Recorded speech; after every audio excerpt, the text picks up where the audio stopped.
तो बादशाह की शान और शौकत दिखाने के लिए बनाया गया ये महल आज कबूतर के घोंसलों में बदल चुका है करवाई। और ये महल बनाने का मकसद था अपनी शान और शौकत और अपनी वेल्थ का इज़हार करना। उसके पास बहुत पैसा है, बहुत बड़ा रुतबा है, अमारत है और ये बहुत बड़ा ट्रेड रूट था। तो अरूज व ज़वाल की ये दास्तान देखते देखते मैं आ गया हूँ सादीन के मकबरों पर। अब इसकी बहुत इंटरेस्टिंग स्टोरी है कि ये शान व शौकत से बनाए गए मकबरे एक बार खंडरों में जी अस्सलाम वालेकुम। मदीना शौक की खूबसूरत गलियों से आज का दिन का आगाज़ कर रहे हैं और आज मेरा तीसरा दिन है यहाँ पर और मौसम अच्छा है। और जो कल मैंने जगह छोड़ दी थी उन जगहों को आज हम कवर करेंगे। वो थोड़ी सी मिसमैनेजमेंट हुई या कह लें कि रमज़ान टाइमिंग अपडेटेड नहीं थी। तो मैं जिन पैलेसेस में गया वो 3 बजे बंद हो गए। जो भी टूरिस्ट अट्रैक्शन थी 3 बजे रमज़ान में बंद हो गई थी, तो मेरा काफ़ी टाइम भी ज़ाया हुआ उसी वजह से। दूसरा ये कि जुम्मा था तो थोड़ा सारा कुछ मिक्स हो गया। तो आज मैं टाइमली निकला हूँ और सबसे पहले पैलेसेस में जाऊँगा और उसी के साथ सादीन सल्तनत, जिसे सल्तनत शरीफियाँ भी कहा जाता है, उनके मकबरों पर भी जाएंगे। और उन मकबरों की खास बात है कि वो खंडरात में तब्दील हो चुके थे और 19वीं सदी में दोबारा दरियाफ्त हुए। तो ये अरूजो सवाल की एक दास्तान है और ये आपको उनके महल से लेकर उनके मकबरों तक आपको दिखाऊंगा आज। तो बहुत ही इंटरेस्टिंग स्टोरी है, देखिएगा। और अगर पसंद आई तो लाइक और सब्सक्राइब जरूर कीजिएगा।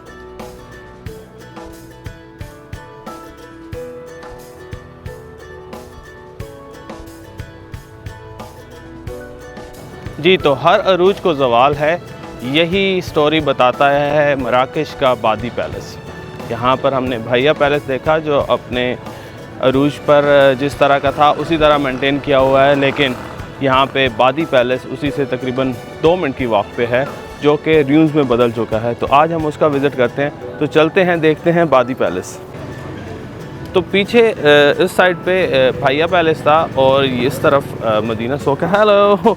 और यहाँ पे ये जो बाबे अगनाऊ है इससे आप दाखिल होंगे तो आगे आपको पैलेस नज़र आएगा और आपको ऊपर नज़र आ रही हैं खंडरात पैलेस की दीवार के, और जमा अल-फना इस तरफ पीछे है। तो यहाँ से कुछ ज़्यादा टाइम नहीं लगता जमा अल-फना जो मेन स्क्वायर है वहाँ तक का। और यहाँ पर आप देख लें ऊपर गिद्ध बैठे हुए हैं काफ़ी ज़्यादा। तो खंडरात हैं। अब देखते हैं कि ये किस तरह से है अंदर से। तो चलते हैं अंदर। रमज़ान में ये टाइमिंग चेंज हो जाती है, नॉर्मली ये 5 बजे तक खुले रहते हैं लेकिन रमज़ान में 3 बजे। तो मैं यहाँ कल आया था और यहाँ पर आज के पता चला कि ये बंद हो चुका है। तो आज मैं टाइमली आया हूँ तो अंदर से आज इसका विज़िट करवाते हैं आपको।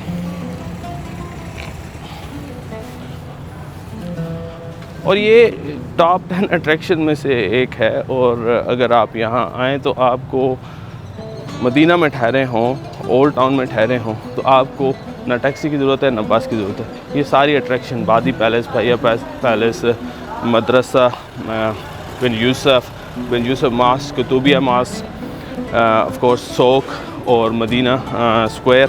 तो ये सारी चीज़ें, और हाँ कस्बा और कस्बा मॉस्क, और उसके अलावा यहाँ पर है जी सादीन टाउन। तो ये सारे आपको वॉकिंग डिस्टेंस में मिलेंगे। आपको कोई टैक्सी, कोई टांगा वगैरह करवाने की जो, हाँ अगर आप बग्गी की सैर करना चाहें तो वो अलग बात है। तो ये है जी एंट्रेंस और यहाँ पे टिकट है तो टिकट लेते हैं। तो 70 दिरहम का ये टिकट है। तो अगर आपने पिछली एपिसोड नहीं देखी तो ये लिंक ऊपर मौजूद है, इसके बाद ज़रूर देखिएगा ताकि आपको सीक्वेंस में स्टोरी समझ आए। Thank you. तो यहाँ से इसका टूर स्टार्ट होगा।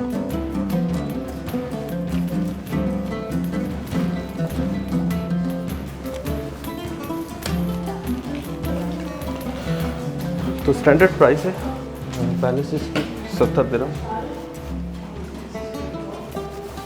और ये इनके तहखाने हैं। तो यहाँ पर गैलरी बनाई गई है, इसको रेनोवेट किया गया है और यहाँ पे इसका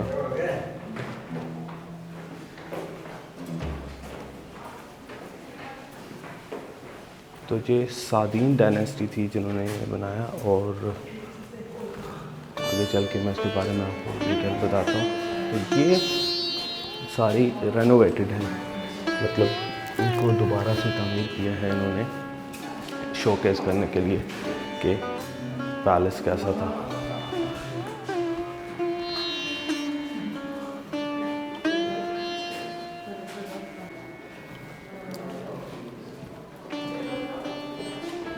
ये मेला लगा करता था, झूले वगैरह। तो यहाँ पर जो स्याह फाम लोग आते थे, जामा अल-फना में मंडी लगती थी, बाज़ार होता था, तो पूरे अफ्रीका से यहाँ पर लोग आते थे इन बाज़ारों में अपनी अपनी चीज़ें बेचने, और ये मेन मंडी होती थी और यहाँ से फिर चीज़ें जाती थी यूरोप में।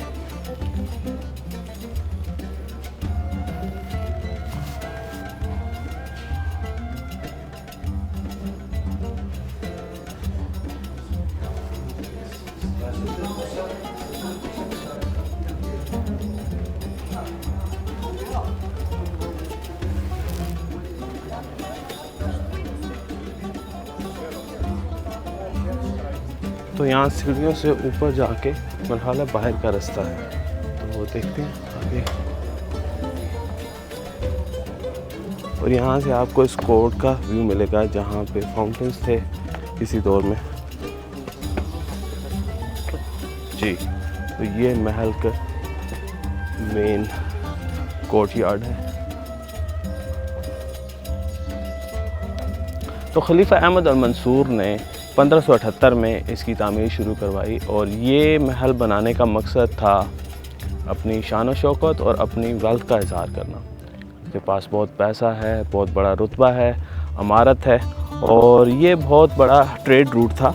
और उस टाइम मोरक्को जो है कम्पीट कर रहा था पोर्टुगीज़ के साथ। उस टाइम शुगर की जो ट्रांसपोर्ट होती थी, ट्रेड होती थी, तो ये यूरोप को सारे शुगर डिलीवर करते थे यूरोप में, और ये यहाँ से सारे अफ्रीका की शुगर केन ट्रांसपोर्ट कंट्रोल करते थे, और यहाँ से फिर ये यूरोप जाती थी। तो ये एक जामा अल-फना के करीब एक मार्केट हुआ करती थी, जहाँ से पूरे अफ्रीका भर से ताजर आते, वहाँ पर अपना सामान लाते, और फिर यहाँ से आगे मज़ीद जाया जाता। तो उस वक्त जो मटेरियल यूज़ किया गया वो इटली और माली से इंपोर्ट किया गया, तो जहाँ जहाँ से अच्छा मटेरियल मिलता था, क्योंकि बादशाह ने अपनी इमारत का इजहार करना था, तो इसके लिए सबसे बेहतरीन मटेरियल चुना गया और ये महल बनाया गया जी। तो मूरिश आर्किटेक्चर या नॉर्थ अफ्रीकन मुस्लिम आर्किटेक्चर का जो एक ख़ासा है वो है बागात।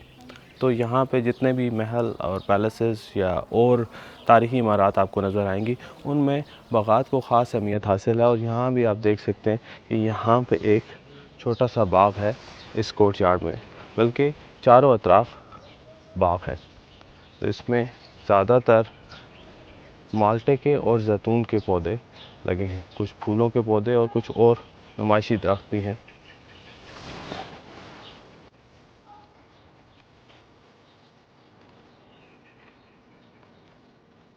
तो बादशाह की शान व शौकत दिखाने के लिए बनाया गया ये महल आज कबूतर के घोंसलों में बदल।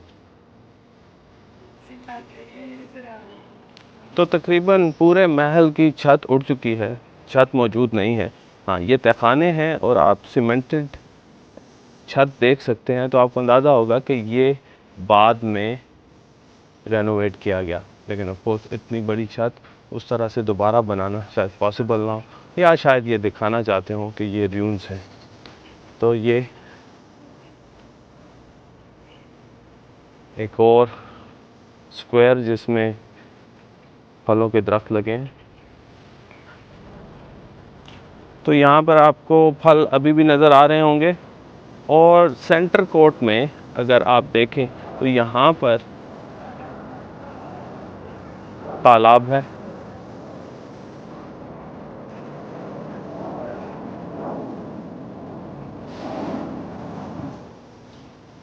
तो सेंटर में राहदारियाँ हैं और चारों अतराफ़ 4 छोटे छोटे बाग हैं, और उनमें काफ़ी तादाद में ऑरेंजेस तो गिरे पड़े हैं, लदे पड़े हैं पौधे, और यहाँ पे जैतून के दरख्त भी हैं और खजूर के भी, और ऑफ कोर्स गुलाब लगे हैं।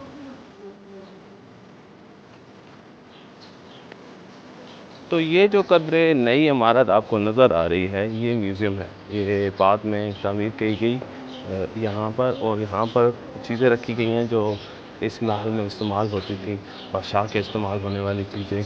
तो उसकी एक नुमाइश यहाँ की गई है, तो चले देखते हैं।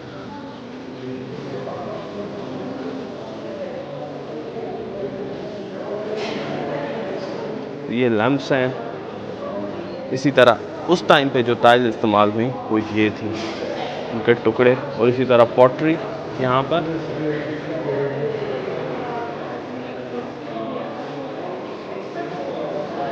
यहाँ भी पॉटरी के पीसेस हैं जो ग्लास की पॉटरी थी। तो आपको पता है कि यहाँ पर 2 ऑफिशियल लैंग्वेजेस हैं, अरबिक और फ्रेंच। तो ज़्यादातर आपको फ्रेंच में साइन मिलेंगे और लोग फ्रेंच बोलते हैं। इंग्लिश भी चलती है लेकिन उतनी फ्रीक्वेंट नहीं।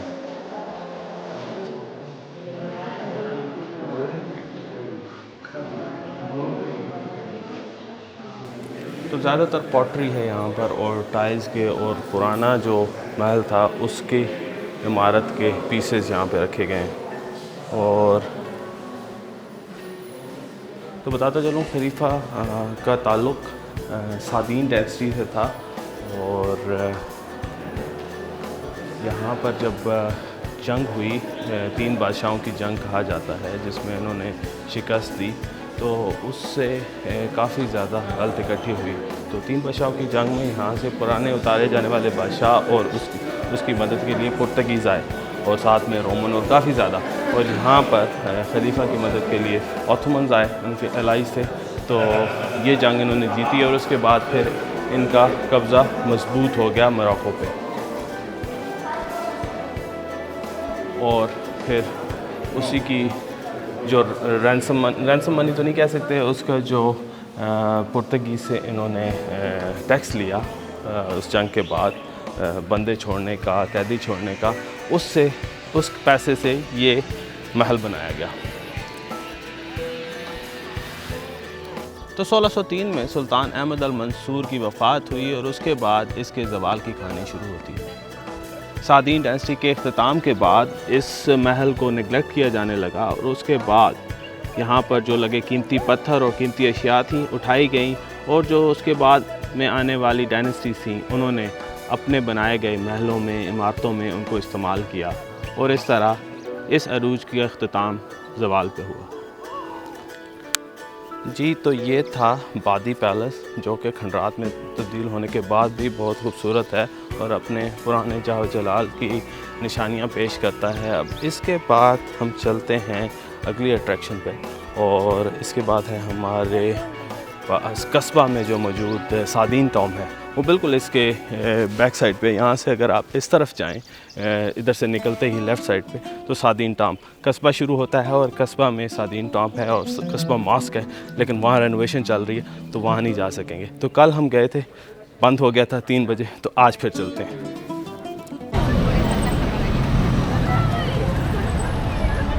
तो सामने मदीना और इस गली सीधा जामा अल्फनाक हो जाती है, और ये गली सीधा जाएगी कस्बा को, और यहाँ पे सादीन टॉम्ब है।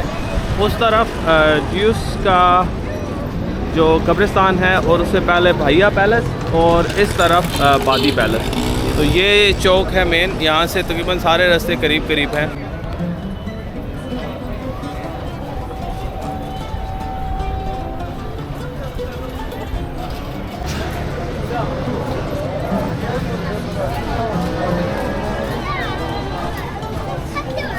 तो ये देख के लगता है बिल्कुल पाकिस्तान आ गए, और बिल्कुल वैसी सब्ज़ी की दुकान है।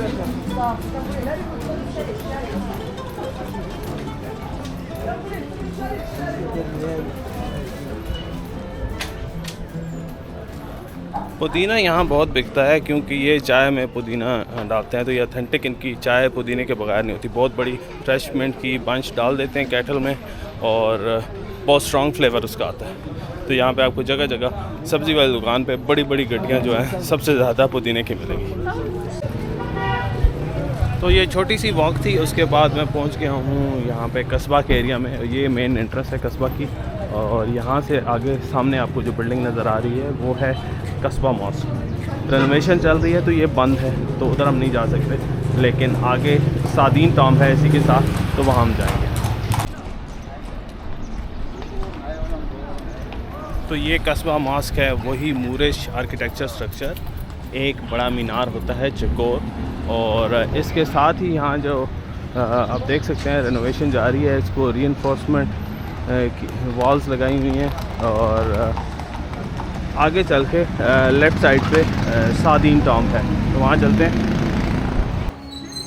तो यहाँ आगे गली में सादीन टॉम है, इधर चलकर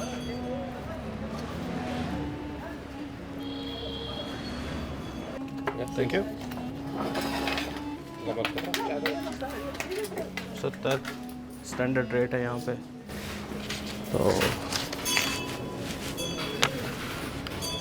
तो इसकी खासियत मैं अंदर चल के बताता हूँ। जो सादीन डायनेस्टी थी उनकी यहाँ पे कबूर है।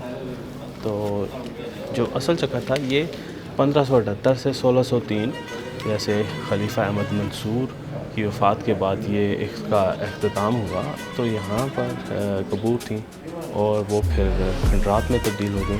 अंटिल 1917 दोबारा इनकी दरियाफ्त हुई और तब से इसको दोबारा बनाया गया, टूरिस्ट के लिए खोला गया। ओ या थैंक यू।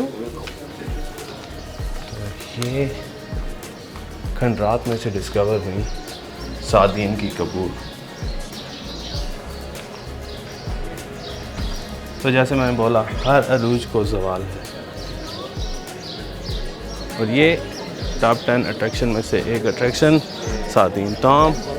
और यहाँ पर आप अंदाज़ा कर सकते हैं जितने टूरिस्ट आए हैं, तो विज़िट तो बनता है।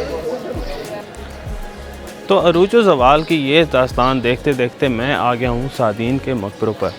अब इसकी बहुत इंटरेस्टिंग स्टोरी है कि ये शान व शौकत से बनाए गए मकबरे एक बार खंडरों में बदल गए, और 1917 तक किसी को पता भी नहीं था कि यहाँ पर इन लोगों के मकबरे हैं।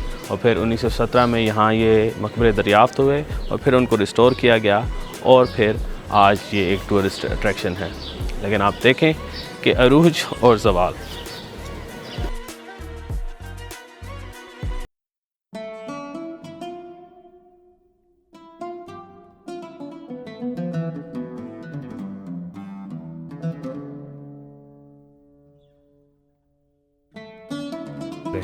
तो नाम नहीं लिखे यहाँ पर, क्योंकि जारी बात है सादीन सल्तनत जिसे सल्तनत शरीफिया भी कहा जाता है, उनके बहुत ही अहम खलीफा खलीफा मंसूर का बनाया गया वादी पैलेस मैंने आपको दिखाया था। वहाँ से चंद ही कदम के फासले पर ये मकबरे हैं जहाँ पर उनके ख़ानदान के मेन अफराद दफन हैं। ये सारी मेन कब्र की तरफ जाने वालों की लाइन है, बहुत लंबी लाइन है।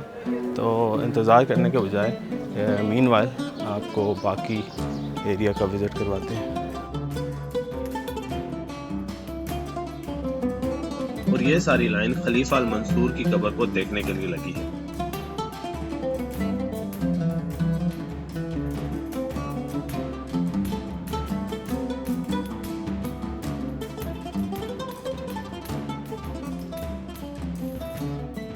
ये साइड यहाँ पर सबसे पहले मकबरों में है, जहाँ पर सादीन सल्तनत के बानी मोहम्मद अल शेख जो कि खलीफा अल मंसूर के वालिद थे, उनकी कब्र और उनकी जोजा लाला मसूदा की कब्र है। और इसी के साथ उनके भाई सुल्तान अब्दुल मालिक जो सिर्फ 2 साल के लिए सुल्तान रहे 1576 से 1578 के दौरान, और उनकी वफात पुर्तगीज के खिलाफ जंग में हुई।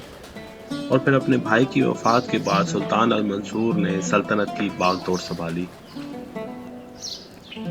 और यहाँ पर कुछ और शाही ख़ानदान के ही लोग होंगे, लेकिन इनके बारे में डिटेल्स नहीं लिखी।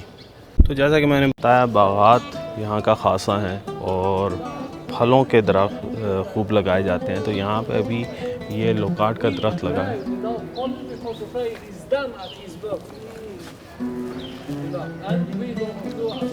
और यही मैंने आपको दिखाया था पेरिस की ग्रैंड मॉस्क में, जिसका आर्किटेक्चर स्टाइल मूरिश था, यानी नॉर्थ अफ्रीकन या मोरक्कन स्टाइल। तो जहाँ पर भी आपको मूरी स्टाइल की मसाजिद मिलेंगी वहाँ पे, या उनके उधर कोई मकबरे हैं या कोई उनकी और शाही इमारत हैं, तो वहाँ पर आपको बागात ज़रूर मिलेंगे, और बागात में फलों के दरख्त ख़ास तौर पर। तो ये थी जी अरूज ज़वाल की ये कहानी। तो इस सादीन डायनेस्टी का अख्ताम जैसे भी हुआ, उसके बाद ये ड्यून्स में बदल गए मकबरे, और ये अब फिर दोबारा इस्टेब्लिश किए गए हैं। लेकिन इससे हमें एक सबक मिलता है, और ये सबक मिलता है कि चाहे जितनी शान और शौकत, पैसा, रुपया, माल जो भी है, एक दिन उसने मट्टी में मिल जाना है, और फिर आपको कोई जानेगा भी नहीं। तो ये सबक साथ लेते हुए वीडियो का अख्ताम करते हैं। अगर आपको वीडियो पसंद आई है तो चैनल को लाइक और सब्सक्राइब करिए, और अपने दोस्तों के साथ शेयर कीजिए। तो मिलते हैं नेक्स्ट वीडियो में। अल्लाह हाफ़िज़।